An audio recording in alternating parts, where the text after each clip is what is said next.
पश्चिम बंगाल का चुनाव जो जो आगे बढ़ता गया त्यों त्यों तृणमूल कांग्रेस का जन समर्थन और मनोबल नीचे गिरता गया और जैसे ही हिंसा मुक्त और शांतिपूर्ण चुनाव और मतदान संपन्न हो गया तो तृणमूल कांग्रेस के मन की अशांति और बेचैनी बहुत बढ़ गई और जैसे ही एग्जिट पोल के रुझान सामने आए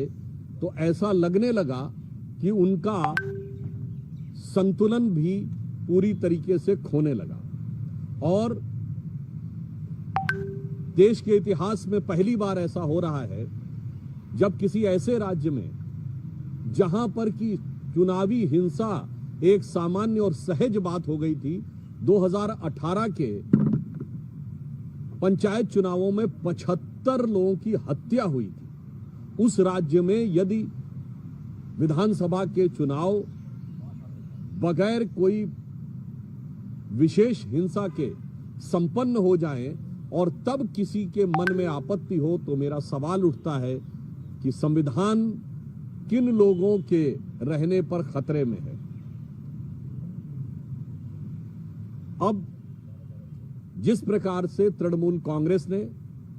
अनर्गल निराधार आरोपों को मुद्दा बनाकर सर्वोच्च न्यायालय जाने का प्रयास किया, ये भी उनकी चिर परिचित छटपटाहट और बौखलाहट का ही एक प्रमाण है। विगत 10-12 वर्षों में भिन्न भिन्न न्यायालय के स्तरों पर लगभग 80 बार से अधिक टीएमसी कोर्ट जा चुकी है और हर बार उसे मुंह की खानी पड़ी। सर्वोच्च न्यायालय ने भी आज स्पष्ट रूप से संवैधानिक दृष्टि से किसी चुनावी प्रक्रिया में हस्तक्षेप करने से की तृणमूल कांग्रेस की याचिका खारिज कर दी। उल्लेखनीय बात यह है कि श्री रामलला विराजमान के खिलाफ बाबरी मस्जिद एक्शन कमेटी का केस लड़ने वाले तमाम आतंकवादियों के प्रति सहानुभूति रखने वाले और तृणमूल कांग्रेस के प्रति राजनीतिक रूप से अभिभूत रहने वाले श्री कपिल सिब्बल जी की याचिका आज पूरी तरीके से खारिज कर दी गई। अब उनके मन में जो प्रश्न उठता था कि उनको अमुक केंद्र सरकार के कर्मचारियों पर भरोसा नहीं है, राज्य सरकार के कर्मचारियों पर भरोसा है, तो मैं ममता जी से कहना चाहता हूं आज भरोसे का सवाल आपके खुद के ऊपर है। जब आईपैक के ऊपर रेड हुई तो ये पहली बार ऐसा हुआ जबकि कोई मुख्यमंत्री स्वयं वहां पहुंच गई, अर्थात उनको अपनी पुलिस और अपनी राज्य सरकार की एजेंसी पर भरोसा नहीं था। पॉइंट नंबर 2, वो वहां पर खुद अंदर गई, अर्थात उनको अपने पर्सनल स्टाफ पर भी भरोसा नहीं था। पॉइंट नंबर 3, उन्होंने खुद उठाकर वो हरे रंग की फाइल अपने हाथ में रखी, अर्थात उनको अपने किसी निजी सहयोगी पर भी भरोसा नहीं था। तो जब भरोसा स्वयं तृणमूल कांग्रेस की सरकार को अपनी ही सरकार, अपने कर्मचारियों और अपने ऑफिस पर नहीं है तो यह इसलिए है क्योंकि जनता का भरोसा पूरी तरीके से उठ चुका है। और मेरा ये सवाल है इंडी गठबंधन से और सारी देश की जनता को ध्यान से इस विषय को देखना चाहिए कि जहां पर शांतिपूर्ण मतदान होने पर, हिंसा मुक्त मतदान होने पे,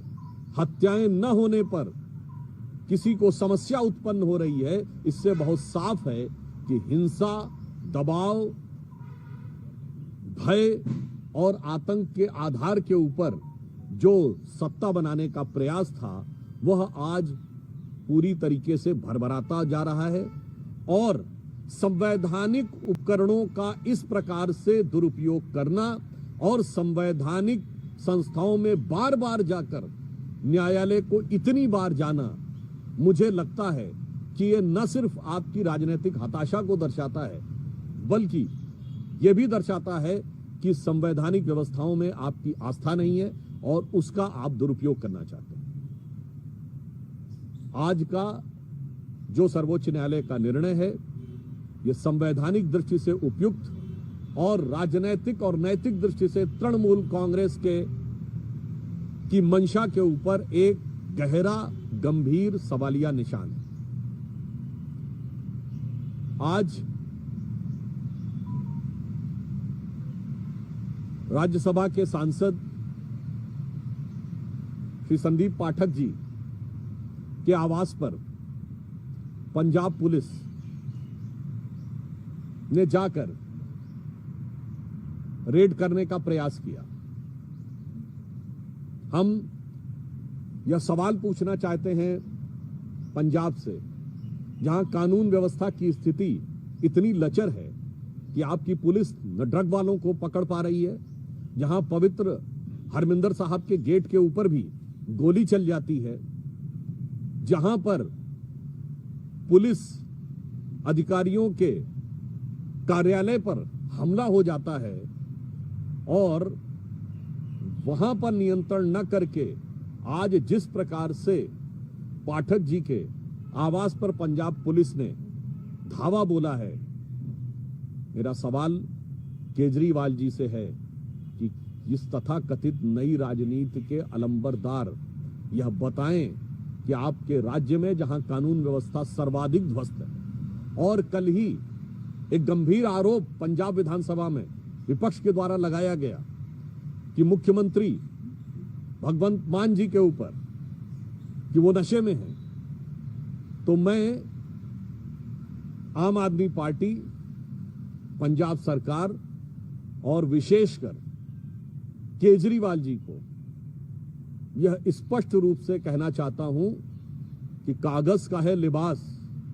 चरागों का शहर है। कागज का है लिबास, चरागों का शहर है। चलना संभल संभल के, क्योंकि तुम नशे में हो।